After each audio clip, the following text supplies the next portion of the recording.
paintings are by A.J. Casson. You can see here sketches of his covering every year from 1918 to 1968, 51 years of the painter's life. He would paint these sketches out in nature. He would then return to his studio and from those sketches would paint major canvases. You have two large canvases here. Could you explain what they are? This one particularly was painted in 1927. It was painted in Paris Sound, and it's one of his early canvases reflecting the time A.J. Casson joined the group of 7. You have another one that's a little later in time. Yes, this is quite correct. This canvas is called Fruit Lake. It was painted in 1963. He painted in oil and watercolor. Yes, he did. In addition to it, we have a number of his drawings, and it's really fascinating to follow through the artist's work from the drawing to his sketch and then to his actual canvas.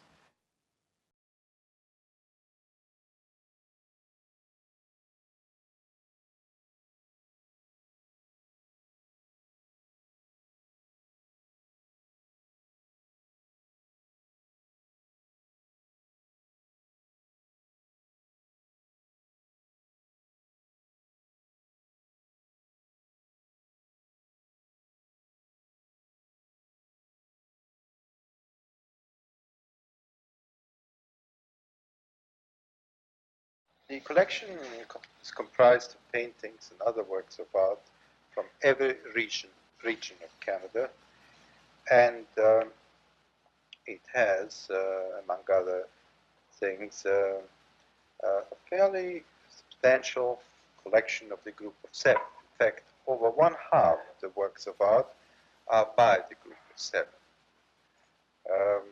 In a historical sense, we have tried to collect the works of art done by each painter to reflect his evolution over his creative life. We love Canadian paintings. We found Canadian painters were neglected by the Canadian public. You took the time to seek out and meet many of these painters on your own. Why did you do this? Well, we wanted to get to know the painters and through them understand their paintings. We found the artists to be lonely people, and they were very glad to see us and to help us collect. As a result, 90% of our collection has been acquired directly from the artists. This is a sculpture by Archambault. It's called The Tree. What does the tree represent? The tree represents the economic growth of Canada. It's based on a book with the same title, which I wrote a number of years ago. I gave a copy of this book to Archambault, who then created this sculpture. As you can see, the tree starts out very simply and just consisting of a tree trunk. Later on, it widens out, it broadens, and it deepens. And it reflects the growth of the Canadian economy, particularly since World War II, when Canada has become a very buoyant country, a country that has a great deal of industry, a country that provides many opportunities for people to do well.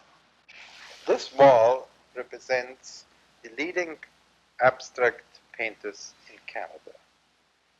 Up here on top, Jack Bush, Harold Town, Riopelle, Shadbolt, Palin, Bordeaux, and York Wilson. The painting in the center of the wall is by Jack Shadbolt. What's the story behind that particular painting? It's most attractive. This painting is called The Fetish. It was painted in 1970. It's mixed media on paper.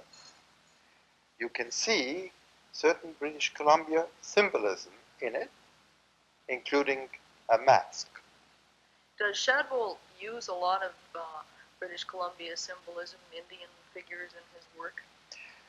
Shadbolt is a very creative artist.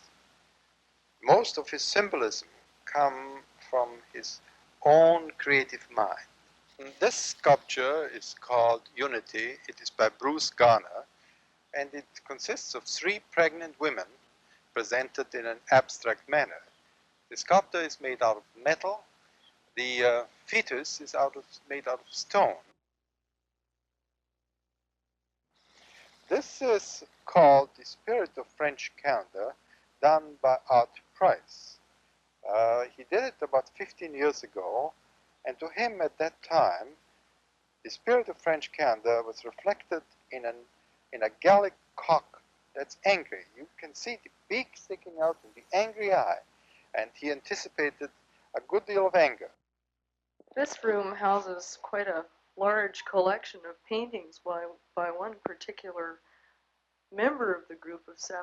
In addition to paintings, a number of mementos that Alec Jackson, who was a friend of our family, and who is a friend of our family, has made available to us.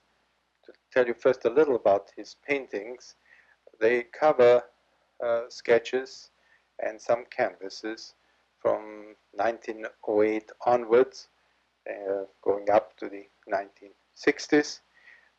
In several instances, we have the same sketch and the same canvas. That means that it portrays the same landscape, and you can see the difference of what an artist can do when he paints a landscape out in the cold or in the sunshine, and then comes back to his studio and does a canvas. Now, as to some of his mementos, you might be interested in looking at his sketchbox, which he used for 15 years, from 1936 to 1950, including some of his brushes. And here's the way he would actually use the paint box. Alec used to tell me that he designed the sketchbook himself to suit his requirements. Another little memento of AY is, or I should say, are his snowshoes, which he used on painting trips during the winter time. He was quite an outdoorsman, wasn't he? Yes, he was. He loved the outdoors. He didn't mind sunshine. He didn't mind storms. He didn't mind the cold. And if he got caught in a rainstorm, and the painting was not completed, he would draw the landscape on a sheet of paper, and then take the drawing with him and finish the sketch indoors. You also have a sketch he made, his idea of what the Canadian flag should be. Yes, that's a very interesting story. He designed the Canadian flag, or a proposal for a Canadian flag, in 1959, about 5 years before we had the flag debate in the House of Commons. I found it by coincidence in his studio, because the back of his design was his telephone list. So I asked Alec whether he would be prepared to make this design available to the government of Canada, because at that time the government of Canada had submitted proposals for consideration by a House of Commons committee, as well as other proposals, and he said, fine, as long as I'm not involved. Why did you decide to give your collection to the Ontario Heritage Foundation? There are 2 reasons. First of all, many of the works of art are of historical significance, and we like to make them available to as many people as possible. The second reason is we wanted to have a community gallery that would be available to the people of Ottawa, that is Greater Ottawa. And thirdly, Canada has been very good to my wife and myself, and that's our way of saying thank you.